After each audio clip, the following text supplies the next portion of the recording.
What's up, everybody? It's the Spiritual Light Passing Through Miss Pat, and I'm back at you with another video.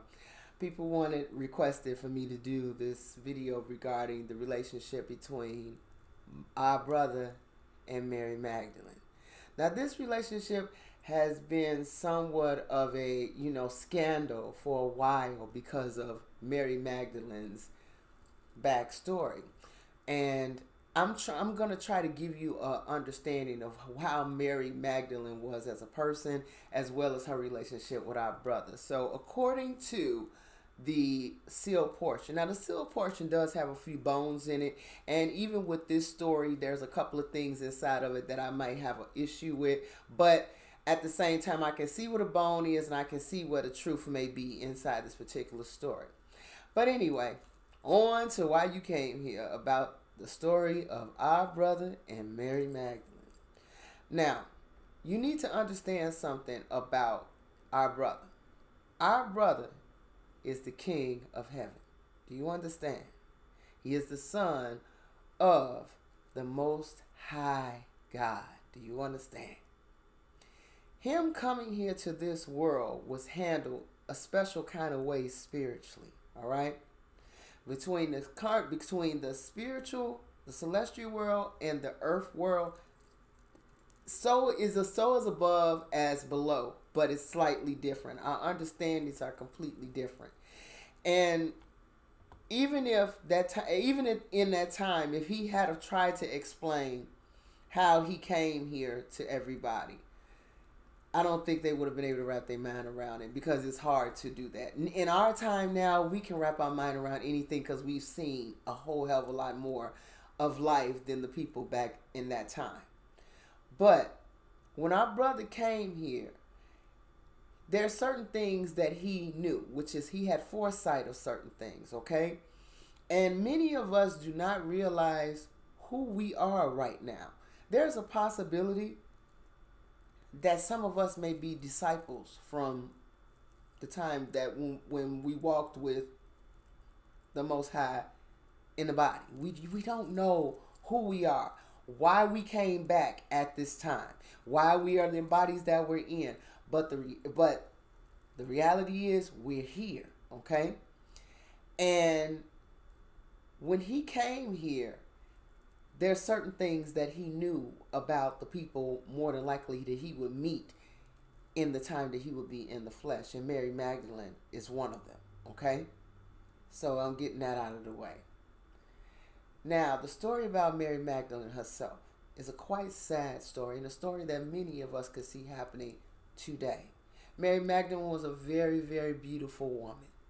And many times when you have a situation where you have beautiful children, they can sometimes end up being in a family situation where you have adult relatives and sometimes even a father that does not look at a beautiful child as she adults and grows up, turning into a flower, into a beautiful woman, and look at her like she is his daughter. Okay? He's looking at her like, this is a woman I want to have sex with. He's attracted to his own daughter. In Mary Magdalene's case, her father molested her as well as her brother. She fell in love with a guy, and she was going to marry him, and she confided in him what was happening privately in her home, of what was going on with her dad and her brother with her. The boyfriend goes and, of course, confronts the dad and the brother. Of course, what are they going to say? She's a liar. She's a hooker. She's a slut. How you going to say that about us? We would never do anything like that to her at all. Okay? We've heard that story before in today's time. The guy beats her up, throws her out in the street. Now, you have to understand, during this time of the world, women, in order to be okay, they needed to have a husband, because husbands took care of them.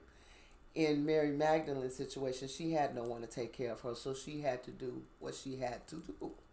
And that's the reason why the oldest thing in the book, profession in the book, is prostitution. She prostituted herself out, but she was not just any prostitute, baby. She was the superhead of her time, all right? Now, if you understand, if you don't know who Superhead is the chick that slept with all the big celebrities and told everybody about it. Okay. All right, she, Bobby Brown, all the big celebrities, everybody, done dealt with Superhead. Everybody knew who Superhead was. She had some talents, okay? And in this case, Mary Magdalene was the Superhead at the time. She was having sex with high up commanders of the Roman army and even some Pharisees and scribes in the church, okay? So, when they brought Mary Magdalene to Mozart and threw her on the ground and said, yeah, we caught her in the very act of adultery. What are you going to do with it? What you don't understand the backstory is that Mary Magdalene is not just anybody. Mary Magdalene is somebody that Mozart which is crazy to me how he finds this out, but it's someone that Mozart's gonna love very much in another time, in another life, okay? But in this particular life, just like he showed Shem, who became Michael, Archangel Michael, his other life, once he left this life, if you've been reading the books of remembrance, Shem was Melchizedek, and Melchizedek became Archangel Michael in the books of remembrance, okay? And Gabriel was Yetzirah, okay? So, who is Archangel Gabriel. So everybody that's inside of this situation that's had done their time on earth was somebody else at one point. Same situation with Mary Magdalene. Mary Magdalene was at that time, I'm trying to say this in a way to build the story up, was somebody that he was going to care about very greatly. All right? But at this moment where she gets thrown down on the ground in front of him and all of these Pharisees are standing here saying all this other crap about her and we need to stone her and all this other stuff, and they tell you in the Bible that the Gentiles have given you that he wrote names in the dirt. And when they saw the names, the men dropped the rocks and walked away and left Mary Magdalene alone. Well, actually, that's not true. Moses also had the ability to see things. So he knew all the guys that were standing there who done had something to do with her. And more than likely heard conversations inside the church and stuff like that, because he was teaching in there about the little dirty things that they would say. You know what I'm saying? Men are loud and from time to time gossip just like chicks and don't think about who's around, what they saying and stuff. And he may have heard a couple of things himself, okay? So when they dropped her in front of him, he already kind of knew what was going on. So he put this question to him. So when he was writing in the dirt, he was only biding time because he was actually talking spiritually to the Father and said, thank you for letting me find my Mary. And he's like, and his Father told him, the Most High told Moses, yeah, that only if she accepts you, that she can be yours, okay? Now the yours he's talking about, he's like yours, what's going on here? Yours. Now, Mary at this time has no idea, like I said, does not know who she is.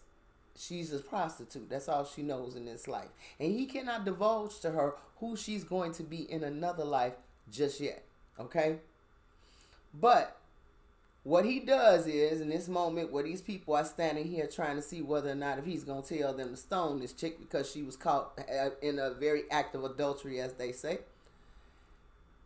He sat up there and he put a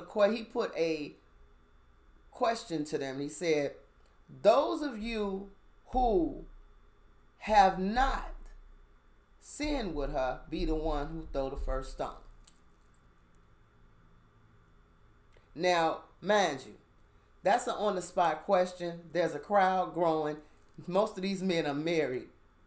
Ain't nobody had time to get together and say, dude, I'll throw a stone and you throw one. You know what I'm saying? Everybody got to get their story together. So He put her in a situation that if I throw a stone at this woman, then they gonna know that I literally had sex. So somebody's gonna out me. One of these niggas gonna out me. So I ain't gonna throw this stone, because if I throw this stone, somebody gonna say, dude, how you gonna say that you ain't done nothing with her when I heard you talking about it and we was together because we did it together. You understand? Ain't nobody had time to get together, get their stories right. So he put them on the spot. That's the reason why they left the stones away and walked away, because of the fact that there's a group here. These guys are married, and it's starting. If this don't go right, somebody's business is gonna be out in the street. So it's just best to leave the whole situation alone. They threw their little rocks down and walked away. Now, this moment with Mosa and Mary Magdalene. The Most High, he sits up here and thanks the Most High again, because basically he's getting ready to see whether or not if this woman will accept. Now Mary sits up here, he tells Mary to get up, he dusts her off or whatever, and he's looking at a certain type of way, and she's looking at him because she's drawn to him in some strange type of way she can't understand it. And he said, there's nobody here to accuse you of anything, you can go your way and sin no more or whatever. And she says, no, I want to follow you. Which I'm quite sure most will smile on the inside like, and the reason why is because what, unbeknownst to Mary, when she said she wanted to follow him, she accepted himself. And what people don't understand is that the way things are done in the celestial realm is the woman picks her husband, not the man picks his wife. The woman chooses. Do you understand? So he was very happy about this, okay, because she chose to be with him. But you understand, she still don't know who she is to him. So he turns around and he tells the disciples, look, this was going to happen. Mary's going to be hanging out with us, y'all. And you're going to give her some money so she ain't got to worry about sinning and doing what she used to do. And that's the end of that. We good? Good. Anyway, she going to hang out with us. Now, Mary's relationship to Mosa is this. And this is just such a beautiful thing. Mary is spiritually Mosa's eternal wife. Do you understand? Remember I told you in the other video about being spiritually involved with somebody? This is his eternal wife. That's who she will be when she returns back. When she finishes her time in her probation, she will go back and be his eternal wife. Do you understand? And when he's supposed to return, she's supposed to be right on his arm. A prostitute. Could you imagine that? You know what I'm saying? You come back in, you find your woman that you're supposed to love forever, and in her probation time, she's a prostitute in the world. Okay? Now, this is the reason why Mosa and her relationship was so close. Now, do you remember there was a story in the Bible about Mosa making wine at a wedding? And nobody understood why he was there making wine at a wedding. It was just an oddly placed story. The reason why it was oddly placed is because of the fact of what was going on there. All right. People, they tore the Bible up and then they just left you with this strange condensed story that was together. Everybody remembers Lazarus, right? Lazarus is the one he also, when he died, he brought up, you know what I'm saying? He called him up out of hell. All right? And they was like, Mary came to Moses saying, if you was here, my brother wouldn't have died. Now you got to understand something about that whole group of people. Lazarus and Mosa grew up together. Lazarus had a sister by the name of Martha and another little sister by the name of Mary. Okay?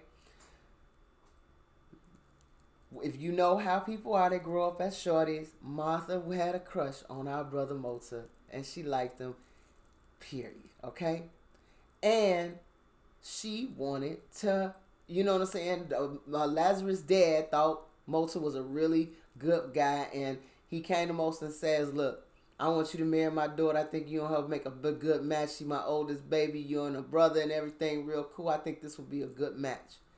And he said, according to Jewish, tradition, I understand what you're saying. I respect your family.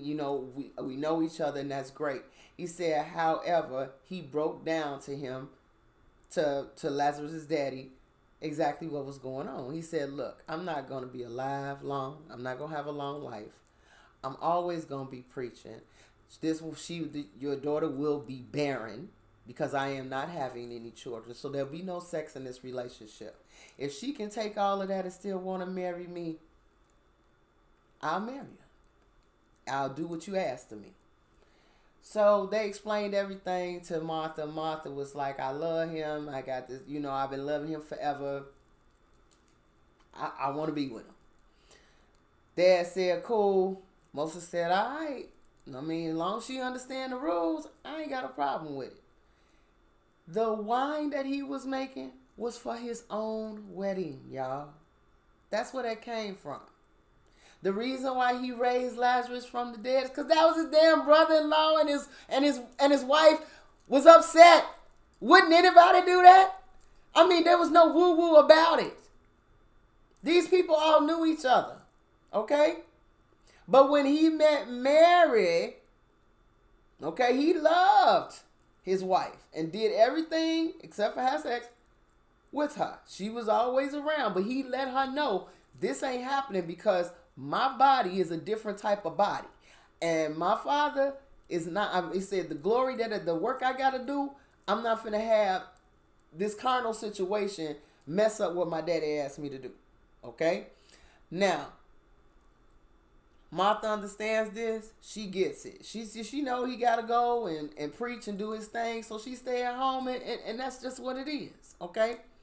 But when it came down to Mary, Moses kept Mary with him constantly. That was his confidant. He would speak to her privately all the time. That was his companion, okay? You knew something was up between them two when she was oiling his feet and washing his feet with her hair. That's intimate as hell, baby. Do you understand? And then even the disciples wrote down about how how Mary was his favorite, that we often find you hugging and kissing on Mary a lot. I was thinking it's so cute. You understand what I'm saying? Because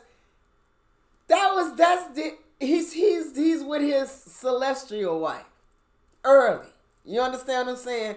And he's in love with her too. You understand what I'm saying? Except he's having conversations with her. And finally, he broke certain things down to her and told her about certain things that he did not tell the other disciples. And that's where you got the gospel of Mary.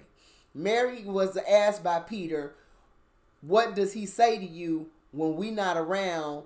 And she told them about something that was way above their head to a certain extent. It almost was like at the area of some Enoch type stuff. The knowledge, what is it? The keys of Enoch type information that he had gave her. So he was giving her in-depth things that she kept in her heart and never said anything to the other disciples. Because when she did say something and she wrote about it in her gospel of Mary Magdalene, Peter came at her like he wanted to fight. You know what I'm saying? I can't believe he would tell you these strange things and don't tell us that. And it's like, and it took Levi, you know what I'm saying? It took I'm not sure which one of the disciples snapped off on him, but he was like, dude, why is you tripping on her? She told you what he said, and you mad at her because he told her something that he wouldn't have told you. He's like, why would he tell a woman this and not us? And you know what I'm saying? And it was because, and she said, Master said, you all wouldn't understand it and wouldn't get it. But he told her a lot of intricate and very powerful information. And she wrote it down in her own gospel. And inside the lost books of scripture, you understand, that's where you would find her story. In this book right here, I'm not sure if you can see that, but in this particular book, the lost books of the Bible, the rejected text. Um, in here that basically she was fighting. They were fighting with her because of what she let them know. And it's only so many pages of it. About maybe 5 pages I'm missing. I really do, from what I read that she wrote down, it was so profound and so deep. I really wish I would have seen the other 5 prior pages, because he was talking about genes and things like that, a lot of science type stuff. So it was amazing the stuff that he shared with her. But when she was finished with her time here, you have to understand she was getting ready to become what? She going up there and yeah, you know, and once she died, he was waiting on her. You know what I'm saying? But the cool thing about it is that even when he died on earth, the first person who saw that he had risen was who? Mary Magdalene. That means she was there. And he was the first person that she talked to. You understand? She when he said, he kind of came to her like, woman, you don't know who I am. She's like, tell me what y'all done with my master. His body is not here. And he was like, I can't believe you don't know me when you see me. And then that's when she realized who she was talking to at that time when he had risen. But she wanted to run to him and hug him. And he told her, you can't touch me. I haven't ascended to my Father yet. But he told her to go tell the other disciples that he had arisen, and she ran and told them. And strangely enough, they were allowed to be able to touch him, but she had to stand back and not touch him. And I found that to be very interesting in that story, that she had to hold her peace while they interacted with him, but she had to hold back and stand back and not interact till he went up to be with Father, because he had to go down the hill. You know what I'm saying? He went down the hill first, came back, interacted with his disciples, and then ascended up. But she had to play the back role. You understand? And I'm more than sure that he prepared her, but he told her she could not touch him just yet before he ascended to the right hand of his Father. And then at that point, I'm quite sure he came back and saw her many times, as he did with his disciples, and talked to them and taught them and all kind of things. So it was a beautiful story. I enjoyed the story very much, and there's some other things that they did explain about celestial relationships and how the Most High and things go up there rather than they're different down here. You understand? So it's just a beautiful story in itself, and I just wanted to share that with you guys, that it's nice. And they said that how many people are going to rejoice when they see Lady Magdalene by his side coming back as his wife. You understand? As his eternal wife, because there's only one eternal wife, only one. He may have a lot of other wives, but there's only one main one. Okay. Now, do you have people inside this walk who want to say, well, what happened with Martha? Well, Martha was his actual wife that was, on paper, that was his wife. And he loved her with the same love that any man would have for a wife and would do for his wife the same way. But the love he had for Mary Magdalene was completely different.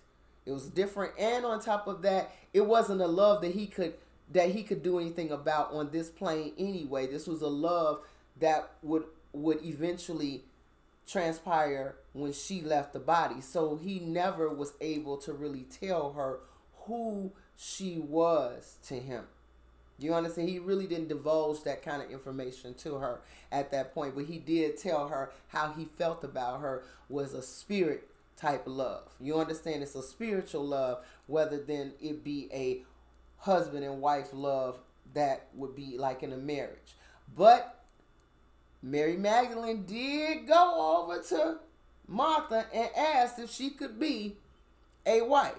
Now, I believe a lot of this has something to do with the Mormon religion. The reason why the way the conversation happened inside this particular book tries to explain away their multiple sister wife religion that they have in the Mormon religion. Okay? But I do believe that Moses had Martha as a wife, as his wife that was an earthly wife here, and he had Mary Magdalene as a spiritual wife of a life that was to come, but he did not blur the two at all. You understand? There was never anything going on between them that looked weird. Now, of course, you got two women here, and you got people looking in from the outside and say, "Oh, he got concubines," you know, and all this other stuff. And I'm more than sure that the gossip was ridiculous around our brother. Okay, but when it comes down to it, during the time of that biblical time, you did have men who had other multiple wives. They had a wife and then they had concubines. You know what I'm saying? A multiple wives and concubines. Men have that issue here in this world here, but as they said inside the sealed portion, honestly, there's not any righteous men enough in this time to even, as far as even as far as Moses was concerned, that are good enough to have multiple women at all. You understand? And even then, there was issues with multiple women. I mean, look at the situation that happened with, I think it's that Jacob, and then, Abraham, and all of that. Those multiple wives situations do not work very well for everybody. Everybody don't get around swimmingly. You know what I'm saying? I'm a fan of Chinese dramas, and even when you watch those with the kings and they have all of these different women, you got women killing people's babies, you got women killing, empresses killing the new chick on the side that just showed up, the new concubine, and all of that becomes a mess. And it is not like that in heaven the same type of way. You understand what I'm saying? So they're saying that Moses has an eternal wife, and then he can have a number of wives that don't necessarily have a physical relationship with him. You understand what I'm saying? It's a lot going on in that story. You got to sit up there and read the sealed portion for yourself to get the gist of that. But I wanted to, come here and give y'all that story. It's a beautiful story. I'm a romantic. You have to understand. I'm a romantic, and I'm a different type of woman. I don't have jealousy issues when it comes down to that kind of stuff, but I don't want to share nobody either. I share my ice cream, but I ain't sharing my man with nobody. You know what I'm saying? But when it comes down to it, even inside of the sealed portion, if women did not want to share a man, they didn't have to inside the celestial realm when that comes and when his kingdom comes. You know what I'm saying? And there'll be women who don't want to be married but want to be eternal mothers, and they can do that. You know what I'm saying? And then there'll be probably people like me I don't have no interest in none of that. I just want to be like my Archangel brothers. You understand what I'm saying? I want to be like the Archangel brothers. That's my dream job. I have no interest in little kids and spirit children and all of that. No more than I have in this life here. I mean, I got one kid. One. I never want to do that shit again. I'm sorry. I ain't never been one that's on the kid tip. I mean, I love kids. They great. You know what I'm saying? But it ain't my thing. I'm more into how things work and how a kingdom is gonna come together, or my part in that kingdom. You know what I'm saying? It ain't got nothing to do with kids and the family thing. It's got something to do with security and all that other stuff. I want to hang out with my brother Michael. Okay, so anyway, that's the story of Moses and Mary Magdalene. I hope you enjoyed it, and I will talk to you guys in the next video. Take care.